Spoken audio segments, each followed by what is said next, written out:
Vamos a continuar aclarando en el tema de la filosofía deleuzeana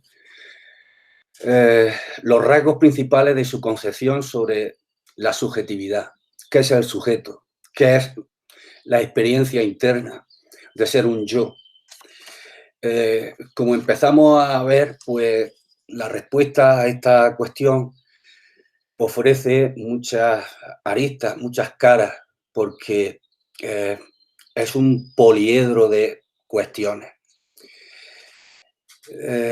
Una idea fundamental en la que insistíamos es que para Deleuze no hay una subjetividad originaria en el sentido de un sí mismo o un yo consciente que se aprehende a sí mismo y que es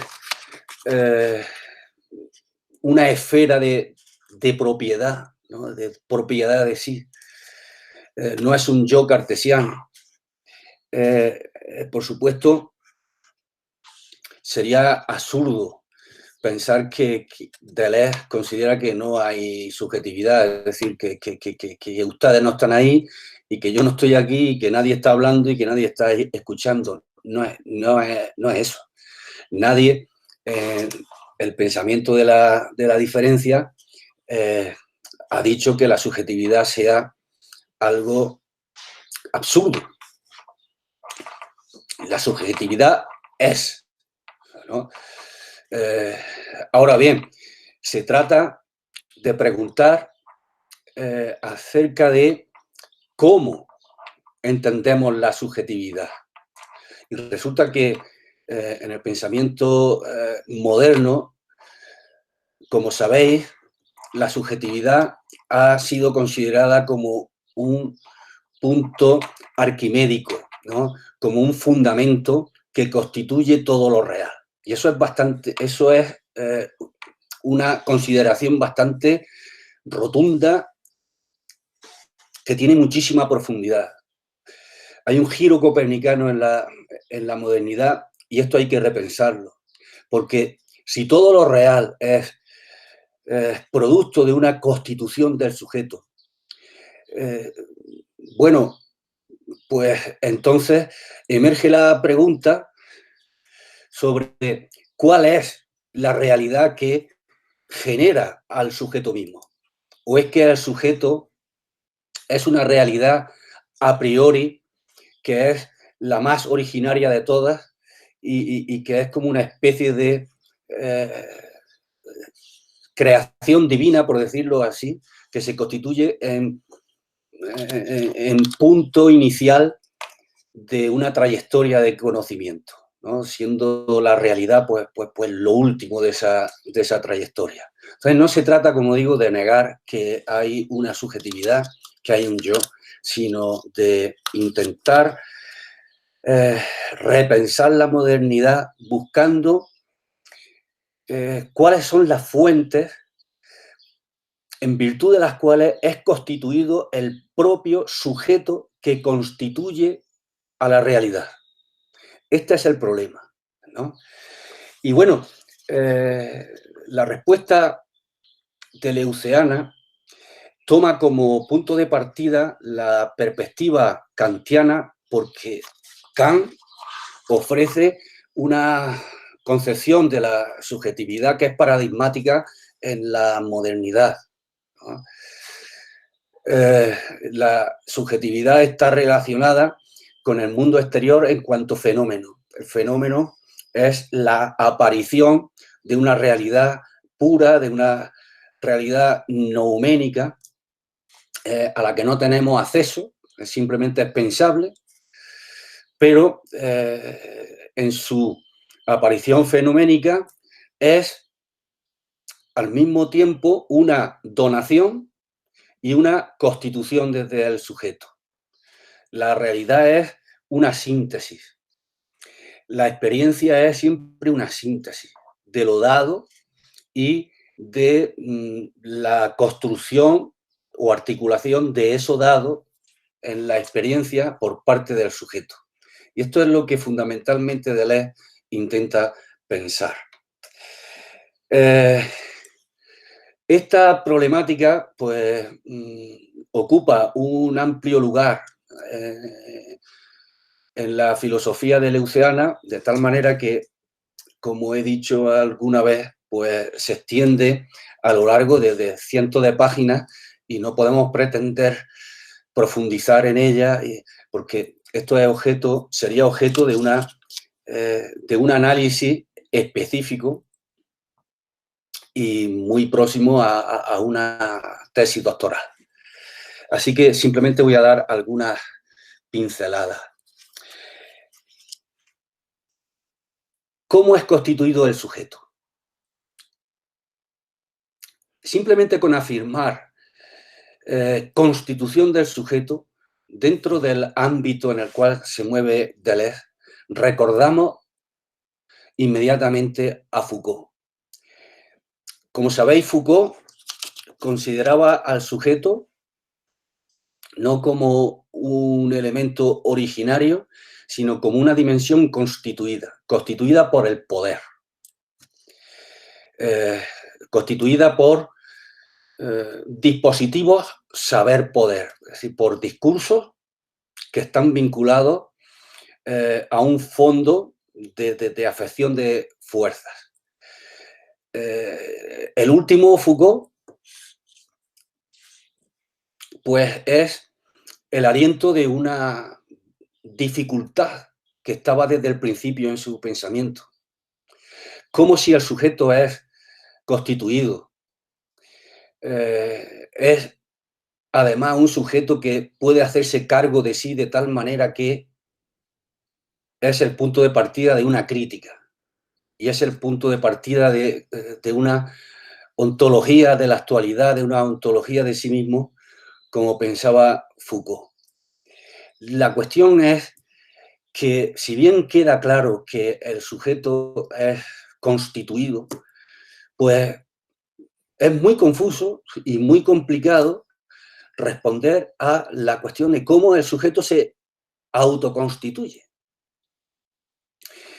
Siguiendo esta pregunta, podríamos distinguir entre constitución y génesis.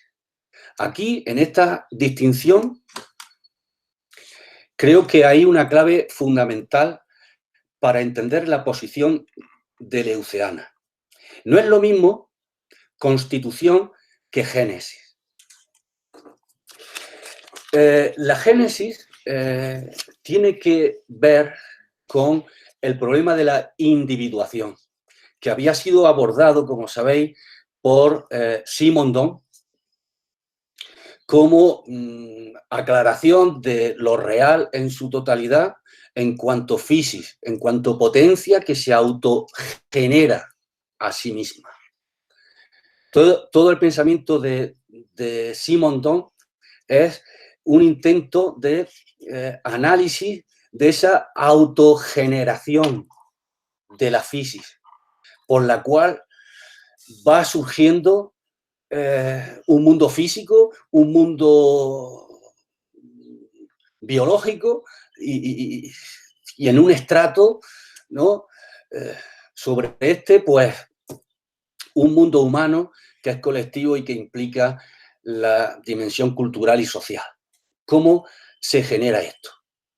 Bien, génesis. Esto ya lo trataron los presocráticos. En realidad el pensamiento en Occidente comenzó así, ¿no? Cuando preguntaban los presocráticos por el elemento que era primero en la realidad, que si era el agua o era el aire o era, en fin, cualquier otro, ¿no? Preguntaban por un arjé, por un principio primero. Un principio primero de toda la física, que es la realidad entera, ¿no?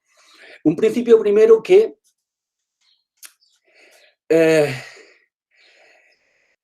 tiene que ser, y aquí está la cuestión, muy diferente a aquello que él principia, o que aquello a lo cual él hace nacer.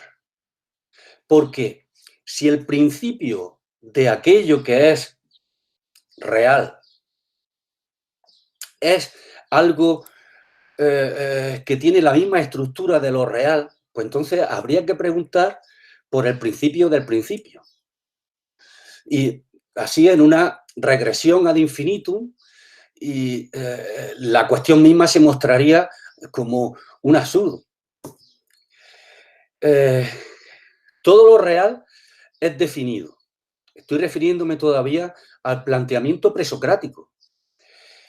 Es definido en la medida en que tiene una finitud, tiene unos límites determinados, todo lo que existe es particular y por tanto tiene límites.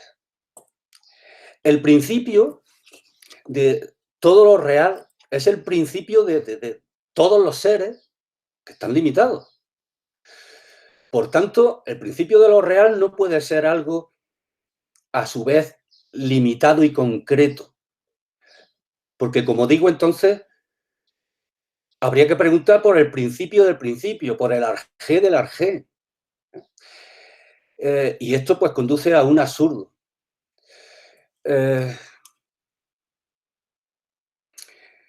Una de las respuestas fundamentales, ¿no?, que se dieron en los presocráticos, pues fue la que tuvo que ver con la concepción del principio como una dimensión informe, ilimitada.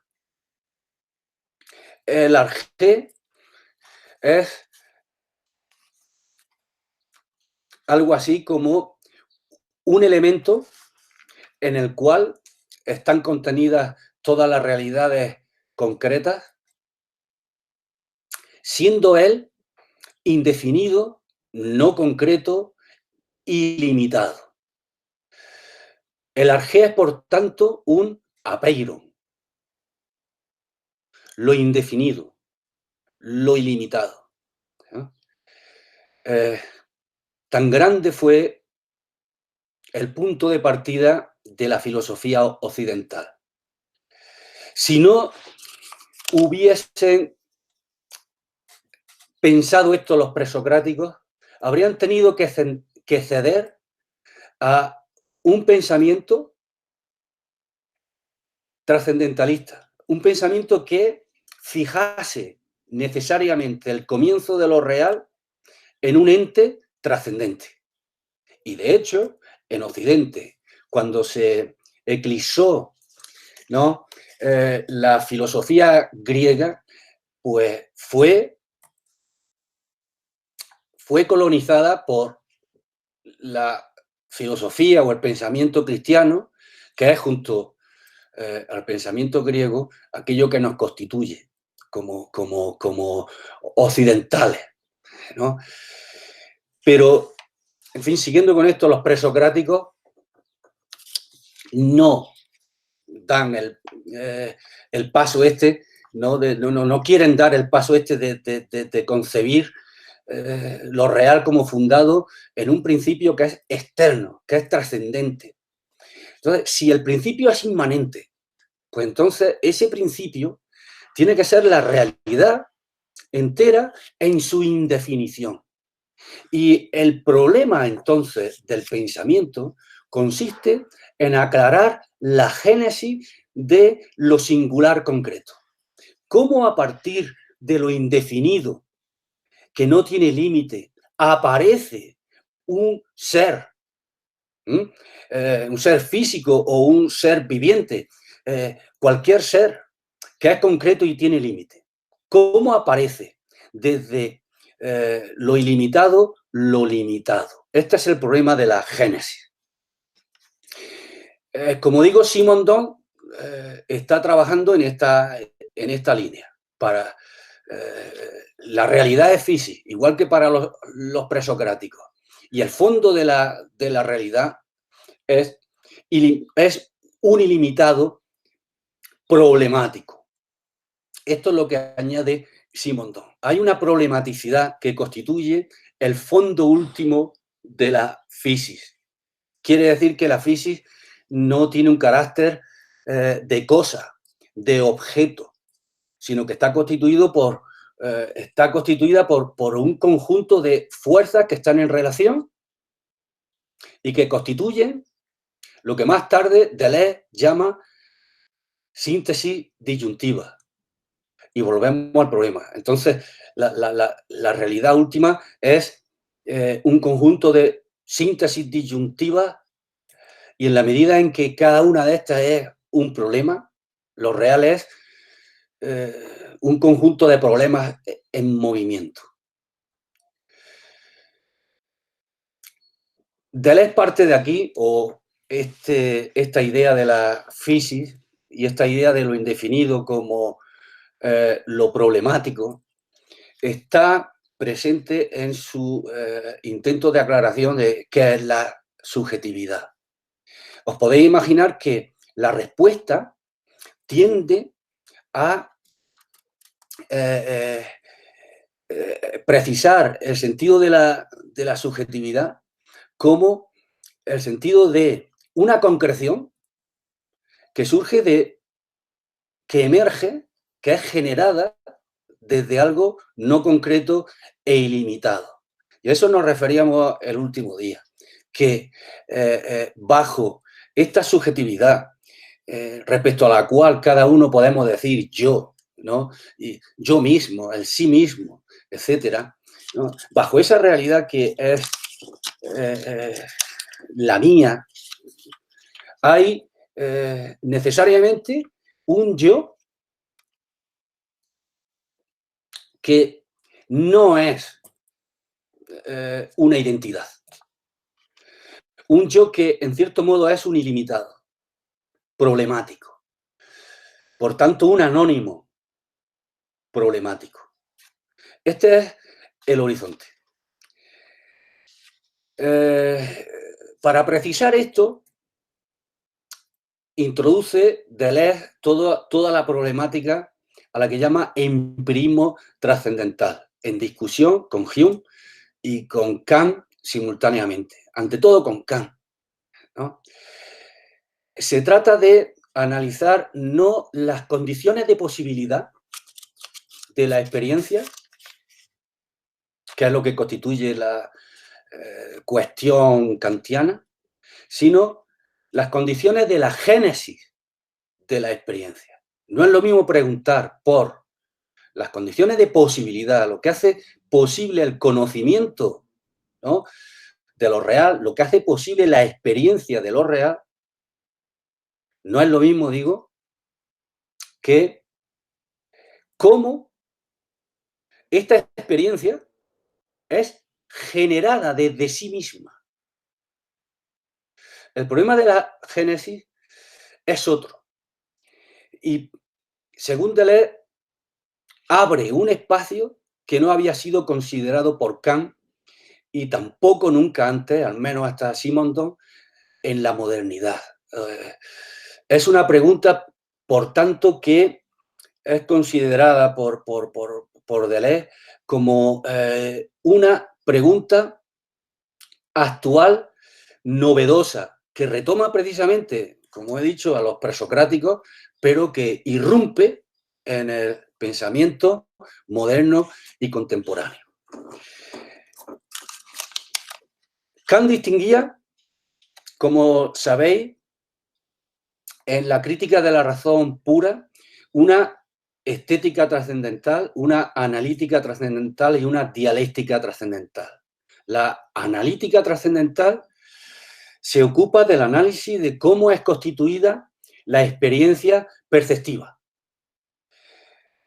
La analítica, pues, cómo se constituye a partir de percepciones determinadas juicios, ¿no? Cómo se puede constituir algo así como una causalidad, ¿no?, de una percepción A y otra percepción B, ¿no? Cómo se puede considerar que una es causa de la otra, por ejemplo. La analítica trascendental se ocupa entonces de la aclaración de las condiciones que posibilitan al juicio, es decir, en la terminología de Kant, al entendimiento. Y la dialéctica trascendental se ocupa de aclarar las ideas de la razón. Las ideas de la razón, como sabéis, son supuestos necesarios, según Kant, para aclarar la síntesis total de la experiencia. El sujeto no solamente conoce percibiendo, en primer lugar, en la sensibilidad, emitiendo juicios, una pluralidad de juicios, mediante el entendimiento, sino que además sintetiza juicios hacia una totalidad explicativa. Y esa totalidad es el mundo. Hay tres ideas regulativas en Kant, ¿no? La experiencia subjetiva, la experiencia del yo, ¿no? Es decir, el yo con mayúsculas, la totalidad de lo que está referido a sí mismo, el mundo como la totalidad de lo que... perdonad un momento, ahora, es que se me había ido esto. El mundo y Dios, es decir, el mundo, la idea de mundo como la idea regulativa que constituye pues la totalidad de la experiencia referida a la naturaleza, al cosmos, ¿no? Y Dios pues sería la última síntesis, ¿no? Que incluye tanto al mundo como al sujeto. Comenzando entonces con la sensibilidad. En la sensibilidad se produce una síntesis entre lo que es dado, ¿no? Al sujeto, que es un conjunto de percepciones, perdón, un conjunto de impactos sensibles, ¿no? Visuales, auditivos, etc.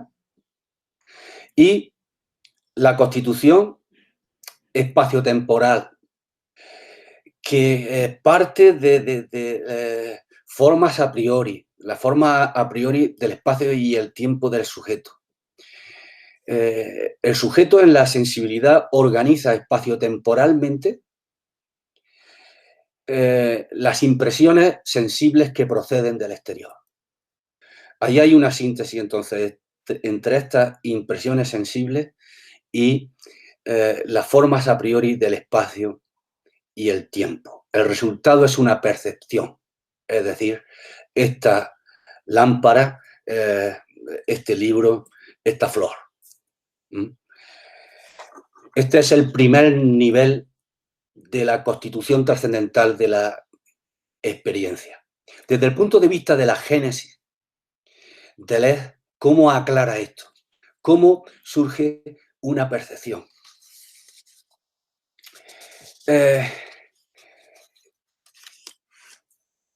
La pregunta fundamental aquí es cómo emerge lo dado. Porque Kant aclara, en lo que acabamos de decir, cómo se constituye lo dado. Lo dado en la experiencia se constituye en esa síntesis a la que me acabo de referir. Pero la cuestión de la pregunta por la génesis es distinta, como hemos dicho antes. ¿Cómo emerge eso que es dado en la experiencia desde sí mismo? ¿O ha sido puesto por Dios? No, bueno, no ha sido puesto por Dios, luego es physis. Bueno, si es physis, entonces lo dado, que es algo concreto, tiene que emerger de un fondo no concreto, de un fondo telúrico, de un fondo ilimitado. ¿Cómo se aclara esto? Este problema de la sensibilidad desde el punto de vista de la génesis. Bueno, resulta que la génesis tiene que partir de que hay una recepción de lo dado. Pero lo dado ya aparece como un recorte sobre lo indefinido. ¿Cómo se produce el recorte este de lo dado sobre lo indefinido? Estoy resumiendo mucho, ¿vale? Por tanto, estoy utilizando un lenguaje que quizás pues, hace injusticia en cierta medida a Deleuze, pero tengo que simplificar un poco, ¿no? ¿Cómo aparece lo dado, ¿no?, como algo concreto que se recorta sobre un fondo indefinido? Bueno, ese fondo indefinido es, como hemos dicho, una multiplicidad de fuerzas que están en relación, un conjunto, por tanto, de problemas que está en movimiento. ¿Cómo, a partir de ese fondo problemático, aparece algo concreto? Bueno, si aparece algo concreto es porque emerge una diferencia. No hay nada concreto si no se produce en la realidad indefinida, ¿no?, una diferenciación al menos de dos elementos. Si no ocurre que al menos dos elementos, ¿no?, pues emergen de esa indefinición, ¿no?, y contrastan entre sí, pues entonces no se puede concebir ninguna realidad particular y concreta. Luego, la aparición, la emergencia, la génesis, ¿eh?, en el sujeto, ¿no?, de una percepción implica que hay una síntesis pasiva. La síntesis pasiva de la sensibilidad.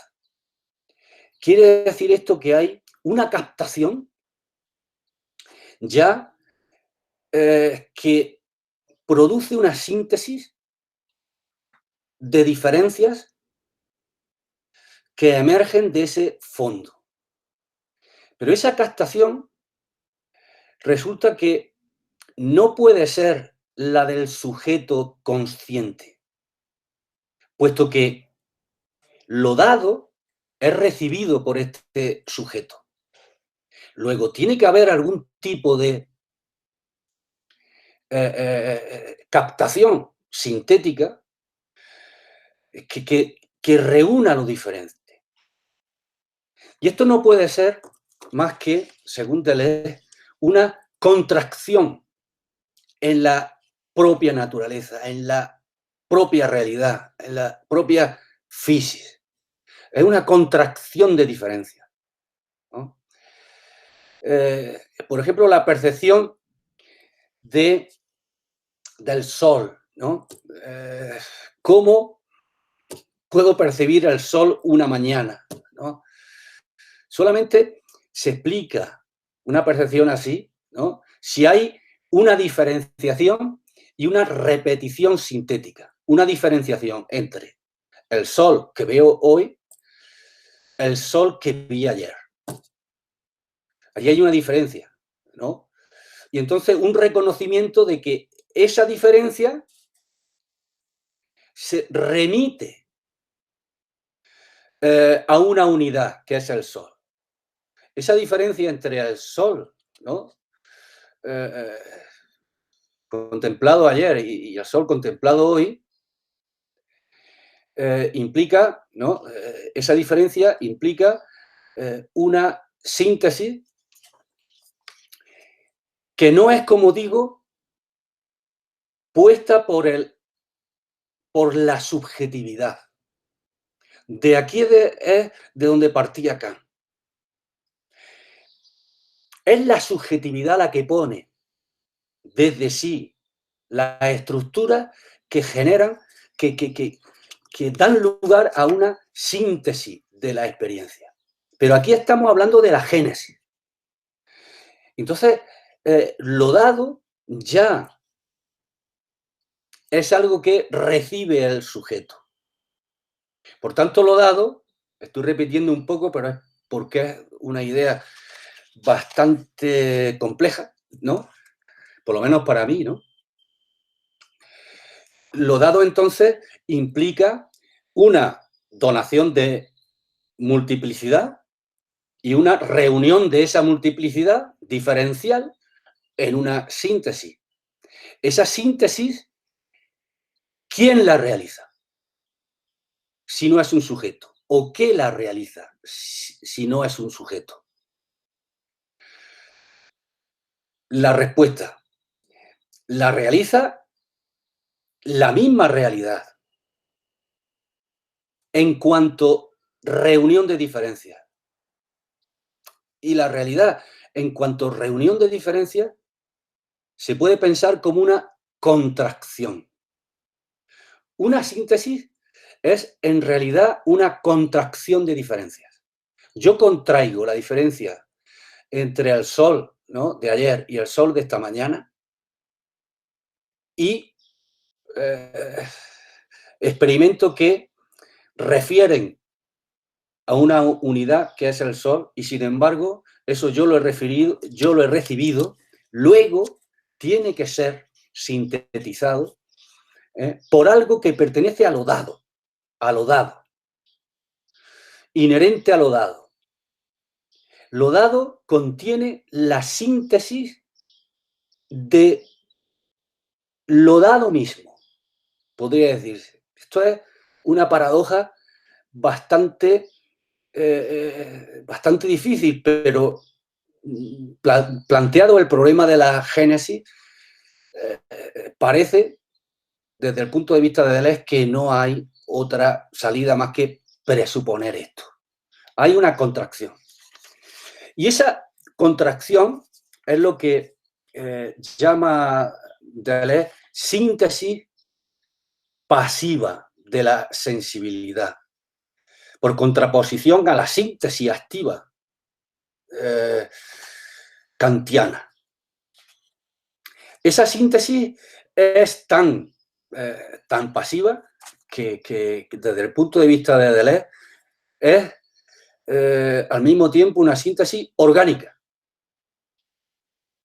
Tenemos que presuponer que hay una contracción orgánica de diferencias que se destacan sobre ese fondo indiferenciado, o sea, de diferencias que resaltan sobre lo indiferente. Tiene que haber, como digo, una síntesis ahí de carácter material, de carácter físico, ¿no? Y en el sujeto, esto quiere decir, ¿no?, que es una síntesis de carácter orgánico, ¿no?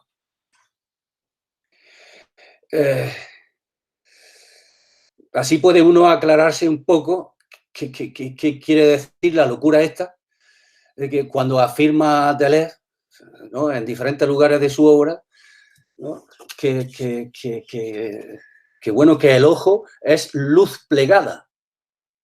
Que el ojo es luz plegada. Hombre, ¿qué quiere decir esto? Pues que el ojo es una síntesis orgánica, ¿no? Hay un fenómeno, hay diferencial en la realidad que tiene que ver con la luz, ¿no? Y hay una materia orgánica aquí que capta luz. Pero ¿cómo capta esta materia orgánica que soy yo, ¿no? Capta luz. Bueno, pues la capta, ¿no?, considerando diferencias de luz y sintetizándolas, es decir, contrayéndolas. Hay una contracción que es biológica.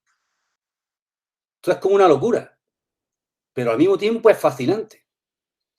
Es como una captación, pero que no es la captación consciente que yo tengo aquí ahora de las realidades, de las cosas, de este papel, de esta pantalla que hay aquí, ¿no?, sino como una captación precognitiva, prereflexiva.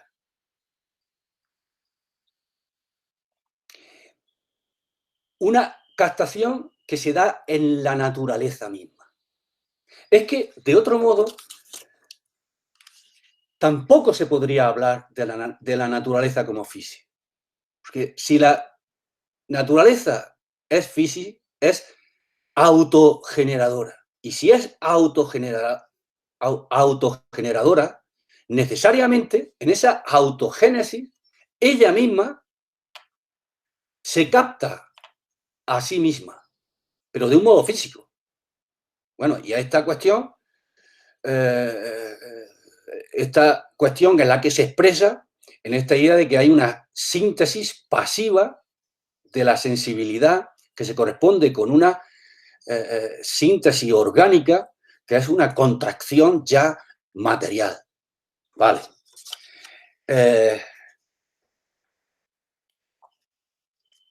El ojo es luz plegada. Vamos a dar un paso entonces al entendimiento. A lo mejor desde el punto de vista de la génesis ya hemos aclarado, ¿no?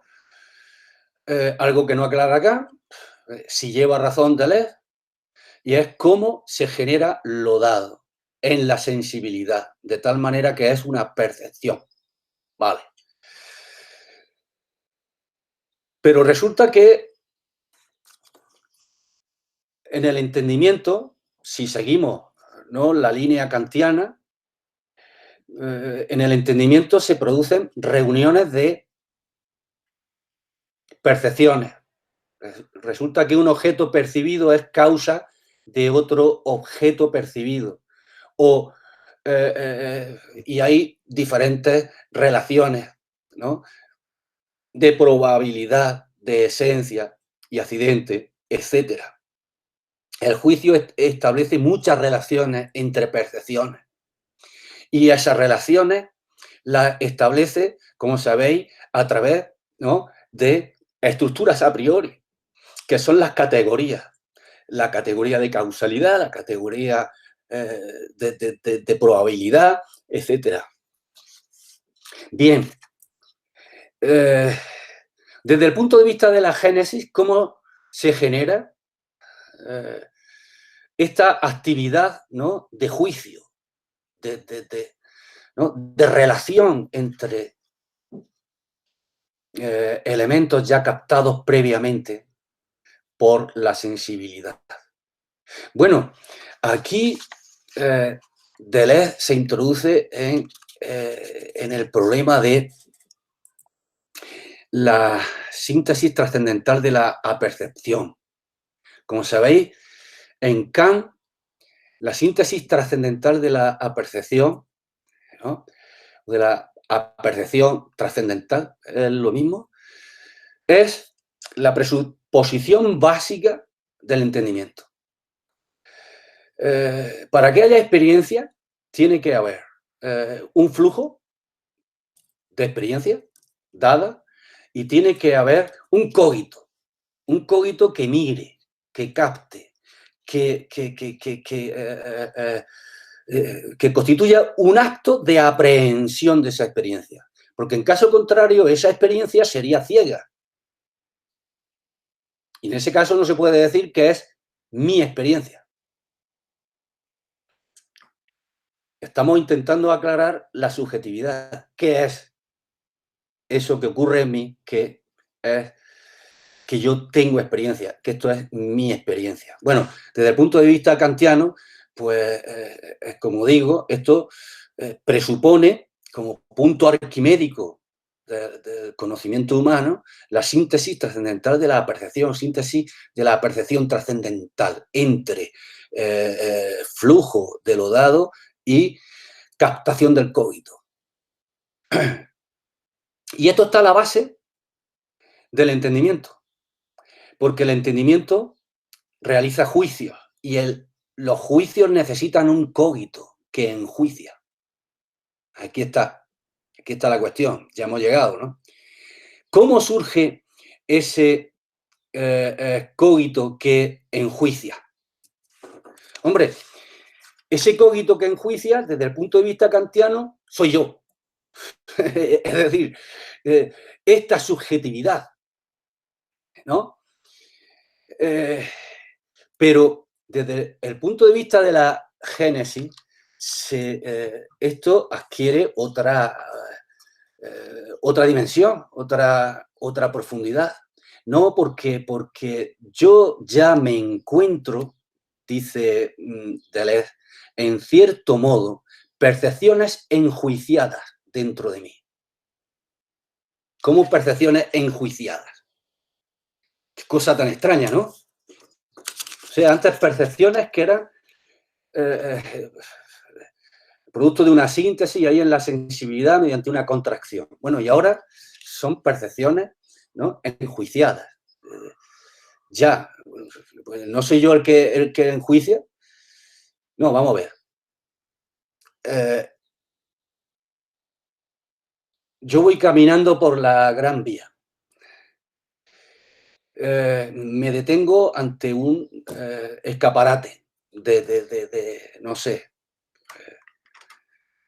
de zapatos, de ropa, ¿no? En ese instante, ¿no?, hay un devenir en mí, que es el devenir mirando ese escaparate. Ahí, dentro de mí, hay una captación minúscula, una captación microscópica de ese microdevenir, que es la experiencia de estar viendo el escaparate. Luego hay ahí un pequeño un cogito unido a una percepción. Es decir, para decirlo con Kant, una micro percepción a percepción trascendental. Pero se da en mí. Porque fijaos, yo voy caminando por la Gran Vía y me detengo ahí. Y el escaparate se me ha presentado, pero es que sigo, continúo. Y me encuentro ahora con una farmacia y voy y entro. Bueno, la farmacia, voy a comprar una mascarilla. Bueno, pues ahí hay otro devenir. Luego ahí también hay una percepción vinculada a una captación, a lo que llama Kant, ¿no?, a un acto de un cogito.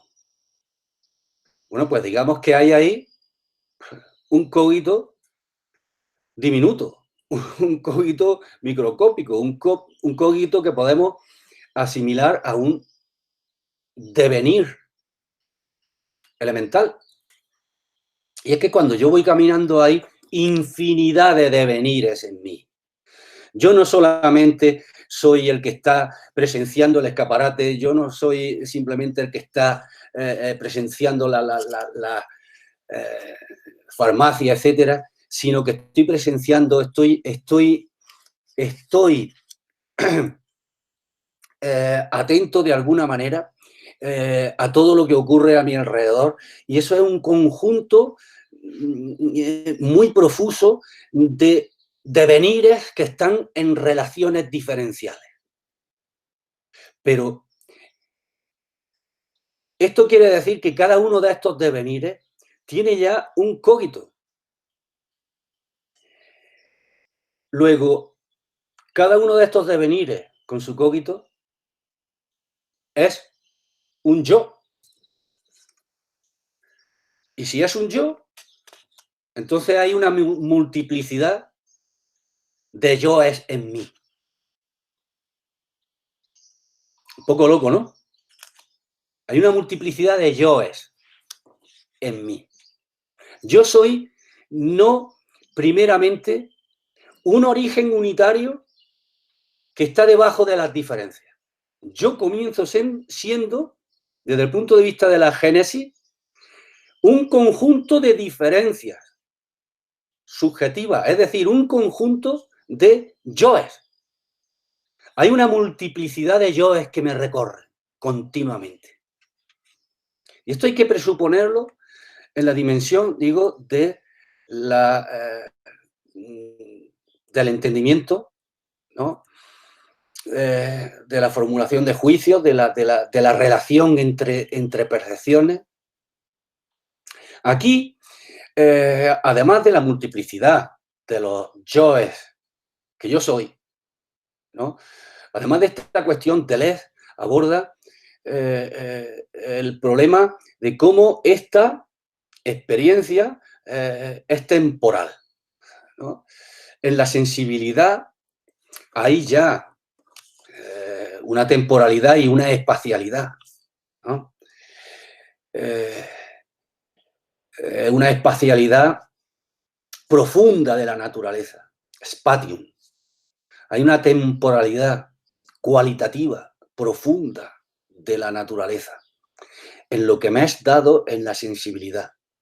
Aquí, en el entendimiento, es una especie de temporalidad de segundo orden. Es un volver al pasado, pero representativamente, desde el presente. Y un ir hacia el futuro representativamente, también. Es decir, reflexivamente. ¿Cómo se produce esto? Se produce sobre la base de una temporalidad pasiva. La temporalidad activa camina, por decirlo así, a lomo de la temporalidad pasiva. Esta cuestión que acabo de así de esbozar muy burdamente, ¿no? Pues nos llevaría demasiado lejos. Así que simplemente se trata aquí de mostrar cuáles son las cuestiones fundamentales a este nivel de la aclaración de la génesis de lo que sucede en el entendimiento, de la génesis del juicio, ¿no? Pues hay esta temporalidad y hay esta que es representativa y hay también esta pluralidad de yoes, ¿no? En esta temporalidad. Es decir, esta pluralidad de yoes en este devenir continuo. Y esos yoes están en relaciones, diferencias entre ellos. Cada día soy una multiplicidad de estos yoes, ¿no? Bien. En la dialéctica trascendental, Kant pues trata de aclarar cómo se constituye una experiencia total. Desde el punto de vista de la génesis, se trataría del problema de cómo es generado ahora, a partir de aquí, un yo completo, que es este yo al cual me refiero cuando me identifico a mí mismo. Porque cada uno pues, se concibe a sí mismo como una unidad. Hombre, esto es muy loco de que yo sea esa pluralidad de yoes. Yo soy esta unidad que está hablando, soy esta unidad que soy consciente, ¿no? Por tanto, soy una idea, la idea de yo, en la dimensión trascendental de Kant, ¿no? La idea, como algo que no es perceptible, pero que es regulativo. Fijaos, ¿qué es esta idea en la génesis? La idea en la génesis es como la regulación ideal de la síntesis de la multiplicidad de estos yoes. La idea es, el yo como idea, es un intento de síntesis de la multiplicidad de yoes, pero es siempre fallido. Porque esa multiplicidad está en continuo devenir. Y la idea es una emergencia continua desde esa multiplicidad de yoes, ¿no? La emergencia de un yo completo se hunde de nuevo en el devenir para dar lugar a otra emergencia, de tal manera que la unidad es siempre una unidad pretendida. Yo soy una unidad como sujeto pretendida, ¿no? Eh, eh, y hay que añadir algo más.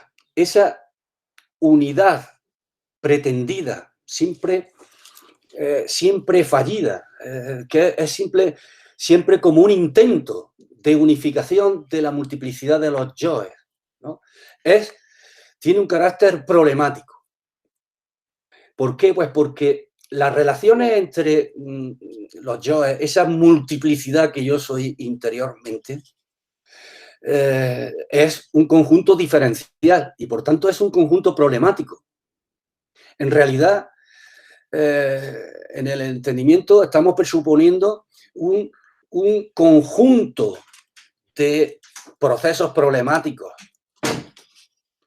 y en el ámbito de la dialéctica habría que presuponer un intento de resolución de todo este campo problemático.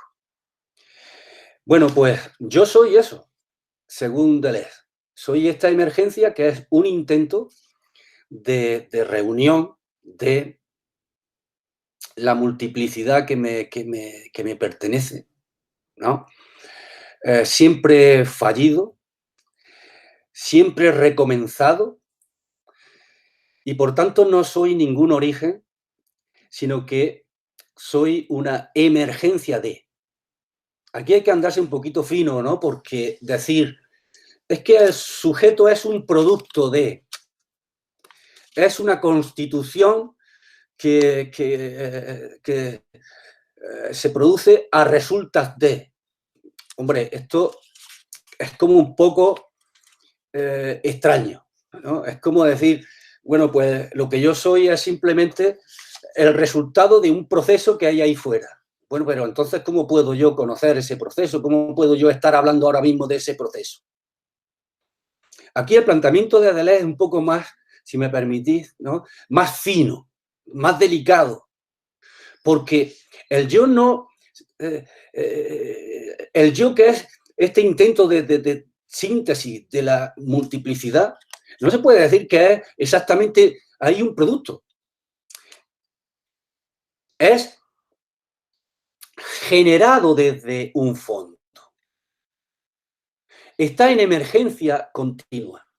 Si pudiésemos hablar con Merleau-Ponty, podríamos decir que se trata de un yo, siempre fallido, ¿no? Pero que está en estado naciente, ¿no? Si habláramos desde Merleau-Ponty. Es decir, yo soy este sujeto no como el cartesiano, que es el que presupone Kant, este origen, este centro de toda mi experiencia, este núcleo duro de toda mi experiencia, sino que soy esta emergencia continua de una síntesis que no llega a realizarse nunca. Bueno, hay muchos más problemas, ¿no? Dentro del empirismo trascendental, pero esta sería la cuestión, ¿no? La cuestión genérica. Hacia aquí, hacia este tipo de problemas, es hacia donde tiende Deleuze en la cuestión del empirismo trascendental. Insisto en que se trata de introducir el problema de la génesis junto al problema de la constitución, que se trata de un problema bien distinto, ¿no? Que la génesis se ocupa de aclarar cómo emerge de la física del fondo informe, algo así, ¿no? Como un sujeto ya individuado.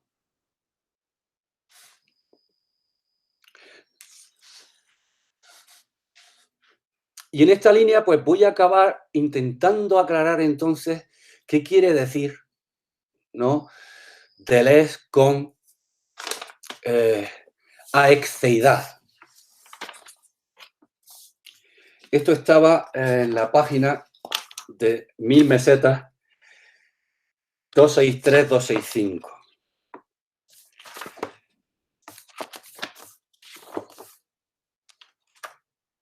$263-265.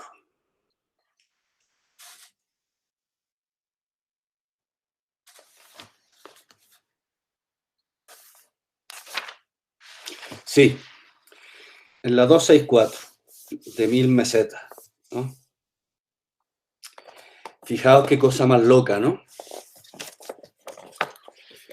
Un cuerpo no se define por la forma que lo determina, ni como una sustancia o un sujeto determinado, ni por los órganos que posee o las funciones que ejerce. En el plan de consistencia, un cuerpo solo se define por una longitud y una latitud, es decir, el conjunto de los elementos materiales que le pertenecen bajo tales relaciones de movimiento y de reposo, de velocidad y de lentitud, el conjunto de los afectos intensivos de lo que es capaz bajo tal poder o grado de potencia. Sigo leyendo un poco y ahora aclaramos. Un poco más abajo. Existe un modo de individuación muy diferente del de una persona, un sujeto, una cosa o una sustancia. Nosotros reservamos para él el nombre de aexeidad.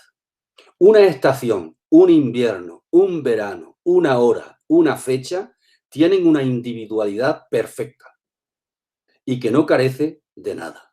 Son aexeidades.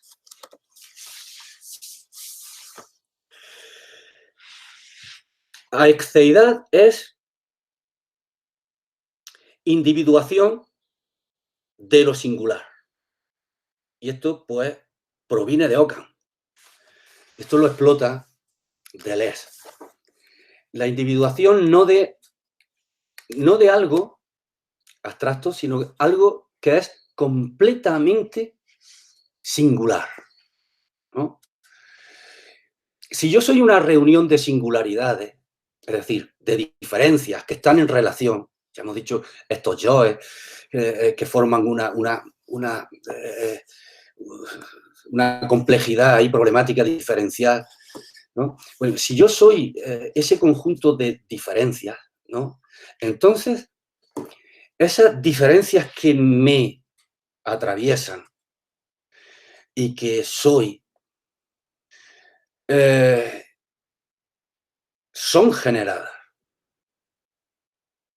Cada uno de los elementos que se ponen en relación ya es generado. Luego hay una génesis de lo completamente singular.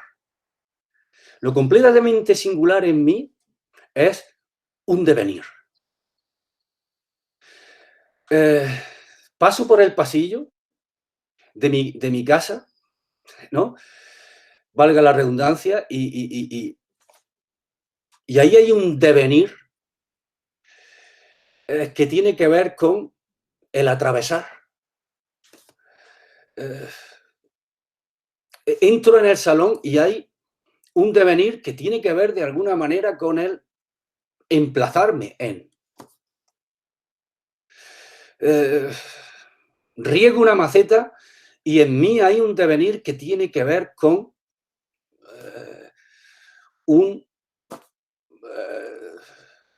una realización, ¿no? Que es también otra. Soy un conjunto de devenires en relación. Bueno, pues una aexeidad es la individuación de un devenir concreto. Soy un conjunto de aexeidades, es decir, de individuaciones singulares que pululan dentro de mí, de devenires singulares que se relacionan dentro de mí. Fijaos, voy a poner un ejemplo que es del propio Deleuze. Sigo leyendo un poco más abajo, en la página 264. Dice, los cuentos deben implicar aexeidades que no son simplemente ordenamientos, sino individuaciones concretas válidas por sí mismas y que dirigen la metamorfosis de las cosas y de los sujetos. Los cuentos, narraciones. En los cuentos, en las narraciones, suceden cosas. Bueno, las cosas que suceden son síntesis de diferencias que suceden. Síntesis de devenires micrológicos. Cada uno de estos devenires entonces es una singularidad. Una singularidad no cósica, sino una singularidad que deviene, un microdevenir. Entonces, cada una de ellas es una aexeidad. En un cuento, en una narración, habría infinidad de micronarraciones, infinidad de microhistorias que configuran una gran historia, un gran relato, que sería como la emergencia de una síntesis homologable a la que nos referíamos hace un momento, ¿no? Del yo como emergente en cuanto síntesis desde una pluralidad de yoes, ¿no? Todo emerge desde este abigarrado movimiento de devenires. En la página 265 voy terminando ya con esta temática, ¿vale?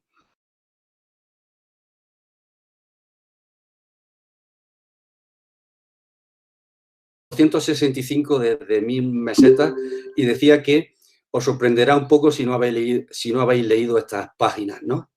Veréis. Las 5 de la tarde, de Lorca. Cuando el amor acaba y surge el fascismo. Es Deleuze quien está diciendo esto, ¿eh? Las 5 de la tarde de Lorca. Cuando el amor acaba y surge el fascismo. Qué terrible 5 de la tarde. Se dice, qué historia, qué calor, qué vida, para designar una individuación muy particular. Las horas del día en Lorenz, en Faulkner, un grado de calor, una intensidad de blanco, son individualidades perfectas. Y un grado de calor puede componerse en latitud con otro grado para formar un nuevo individuo. Intento aclarar un poco esto. Hemos dicho que una aeceidad es la emergencia, la génesis, ¿no? La individuación genética de un devenir singular, un microdevenir, ¿no? Bueno, pues entonces, yo creo que lo que está queriendo decir aquí es que nuestro poeta granaíno, ¿no? Lorca, era un artista, era un maestro, ¿no? En captar devenires.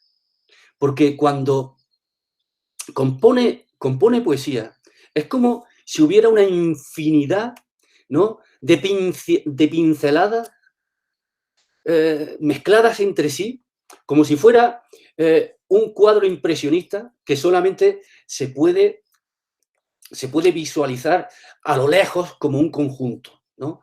De cerca es algo abigarrado, ¿no? Y entonces es como si tuviese ya una entidad propia, en el sentido de un devenir,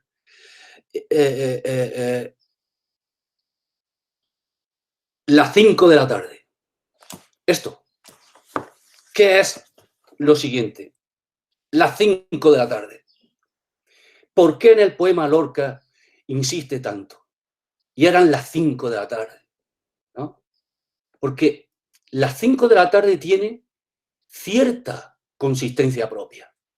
No necesita, para ser comprendida, de una unidad que constituya un punto de partida.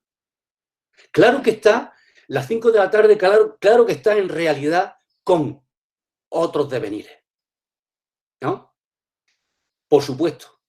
Pero no necesita, para ser comprendido, sin partir de una síntesis inicial, sino que constituye una relación con otros devenires que está generando una síntesis en ese mismo acto.